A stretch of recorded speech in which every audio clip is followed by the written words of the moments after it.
been going okay.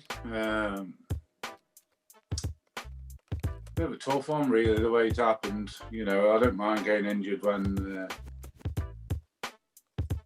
trying to get on the end of something in the box, or, having a shot and getting smashed or something. But just a silly challenge down the line of throwing, and you end up out for 2-3 months. It's sickening for me, really. But recovery wise, I'll crack on and try and get back as soon as I can. No, obviously, the last year or so, it's been difficult for everybody. I think, with lockdowns, you've been spending a lot of time at home. But I think with our job, you won't be out there playing football, and certainly on the training pitches, you have your time off in the summer where you can have your holidays and chill out with the kids. When you've done it for as long as I have, that's what you enjoy, being around the lads, being on the training ground and playing on a Saturday. Obviously, having no fans there has been a massive hindrance to everybody. But regarding the injury, no, it's never nice. I hate being injured. I'm the worst person in the world when it comes to injuries because I hate them. So it's tough regardless of the circumstances for me. But like I say, I'll just try and work hard and try and be back as quick as I can.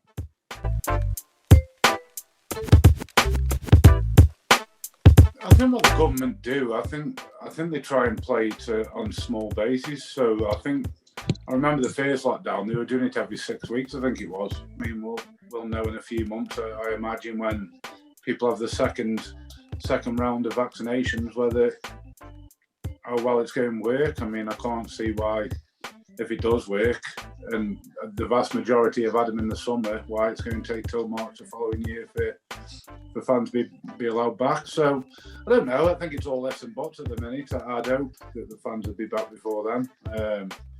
But like I say, I don't think anybody knows at the minute.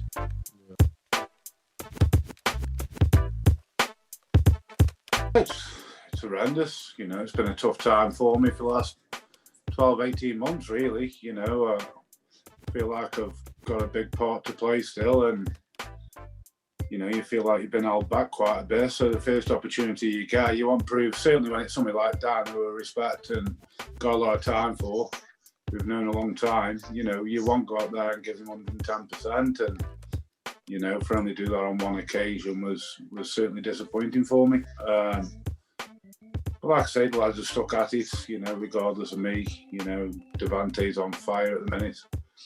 And, I think the biggest problem was the injuries that everybody else had had, and COVID, like I say, Tom Conlon, Wazza, Monty, Gibbo, Manny, all these players now are coming back, and, with the squad that we have, I think over the last few months, we've been very unlucky regarding the injuries and certain players being out, but now we're getting back to something like, we can be positive about hopefully the next few weeks. The fact that Dan's come in on a temporary role, the 3 league games I think he's been in charge of, we've got 7 points from, including a point away at Forest Green, who was second. On top of that, he's had COVID. Tom Conlon's had COVID. Woz has been out with an injury. Manny, Monty, Gibbo, myself.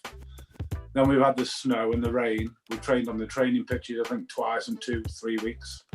We've either been on the Astro or indoor in the little odd floor, 5-a-side little thing, where players like Wazza with his ankle and Devante with his back can't train. So every single thing that could have gone against Pugh's has gone against him.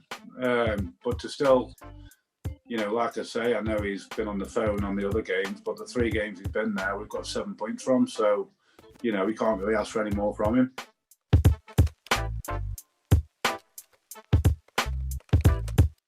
I've only seen Kurt and Jake. Obviously, I know Jake, and I'm a big fan of Jake. So I think he's a top quality player. Curtis come in and done a great job. Being a target man, I understand how difficult the role is. But he's come in and just soaks that pressure off you. And I think, as good as Devante is, I think Devante's got play. He's still too young and raw to play that target man kind of role. Because as much as his pace that he's got, you know, a lot of the time you're clearing balls and you need somebody to just get hold of it and soak that pressure up. And I think he's far more of a threat on, you know, from my point of view, I think he's far more of a threat out wide. You know, he can come onto the play that way. He can get his shots off, cut inside. I think when he plays that lone striker role and you've got battering defenders and winning headers and things, I don't think you know, it's his kind of style. So I think Kurt's come in last few weeks and done a decent job, which has helped players like Devante to thrive in them wide positions. So it's been decent. I haven't seen the two new lads yet. Obviously, I haven't been training or whatever yet, but you know, I'm sure knowing the squad we've got and the players we've got, they'll fit straight in, and hopefully they can help us in the second half of the season.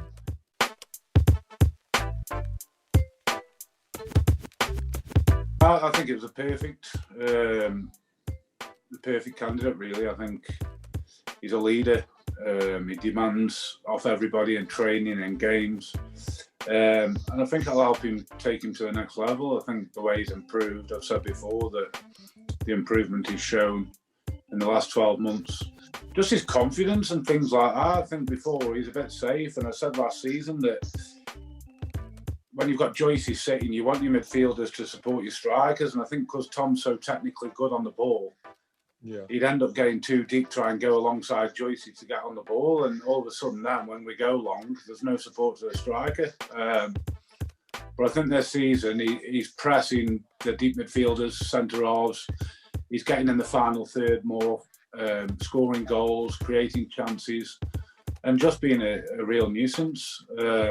And that's what you want from a leader, somebody that can galvanise a group, and he's somebody that, you know, for somebody so young, he's a perfect choice.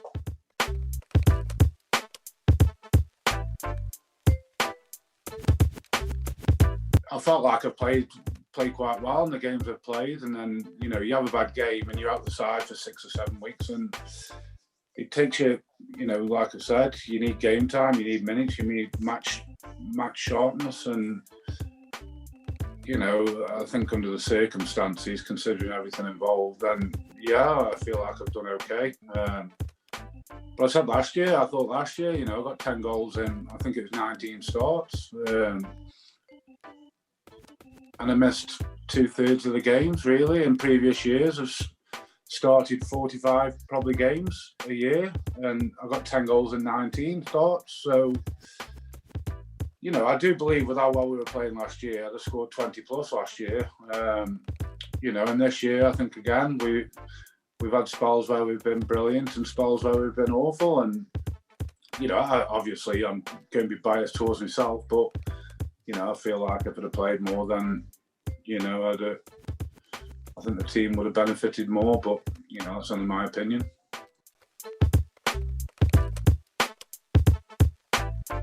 No, as long as, you know, the thing with me is I'm as honest as anybody. I'm not delusional, and well, I don't think I am. People might think I am. You're not, mate. And I know what my strengths are, and I feel like if I can still do a job, then I won't carry on playing football. The minute your phone stops ringing and people stop taking calls and don't inquire about you or don't want you, then, you know, that's when you've got to start think about other things. I think at the minute, you know, I still feel like I've got I still don't think there's many better in the league that do my role. I mean, it's not just about lumping the ball up to somebody's head and then hoofball and then carrying on from there. You know, I think my feet are underrated. I think you can get the ball into my feet and have runners off me.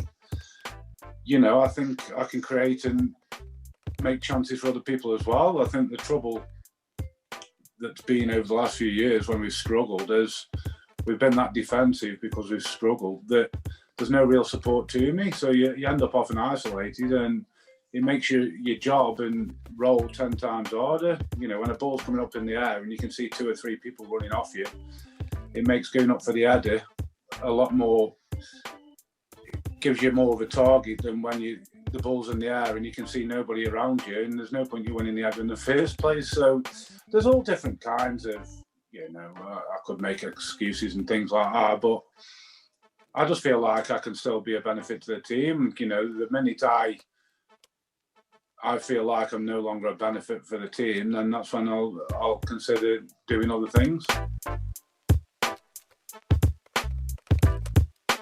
I think I could.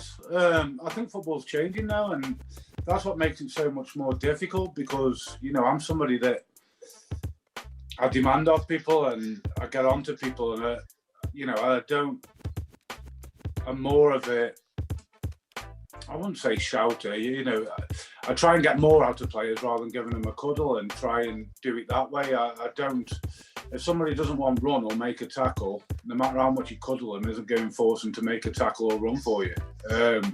It's as simple as that. They've either got it in the DNA or they haven't. So I do think I've got a lot to give, certainly towards the strikers. I think in terms of coaching, I could do that. I think, you know, maybe a number 2 where you can be the go-between between players and manager, or manager. You know, I'm open to any of them. I do see myself as somebody that could do any of the roles. But at the same time, you understand football's completely changing, and, you know, as angry as the fans get and frustrated, believe me, I'm similar in terms of tackling and, you know, the dirty arts of football that used to go on before. You know, I'm all for it. But you've got to understand now that isn't football anymore. You've seen with all the red cards and VAR and all that nonsense that it's dying a death, and fans aren't probably going to see that kind of passion again. You know, I think that side of the game certainly now coming to an end. I think it's nonsense. I think anybody who knows football knows it's nonsense. I don't think it's just an hierarchy trying to improve people that have never played the game, trying to put their own input onto the perfect game of football, trying to make improvements that aren't improving it. I understand the reckless tackles. You know, you see some of them tackles that went on Vinnie Jones and, you know, Graham Souness. You know, I understand that part of the game needed cleaning up a bit, because it did get nasty. But in terms of you follow through, and you see some of these red cards now, you win the ball, but your momentum's going to take you through. That's part and parcel of the tackle.